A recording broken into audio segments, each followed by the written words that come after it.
Hey, this is James, Turf Manager, RDS Lawn Care. We're out here on a brand new customer's lawn, treated 48 hours ago. Really not even 48 hours ago. And we are kicking its butt. Look at this clover, golly. See, it's curling up, all that clover curling up. Over here we've got some grassy weeds turning white. Got dandelions curling up everywhere. Man, look at that, look at those dandelions.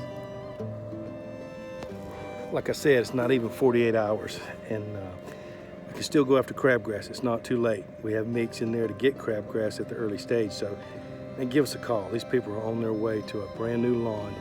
It's gonna take some time because it is trashed right now, but we're gonna get them there, and we'll get them there a lot quicker.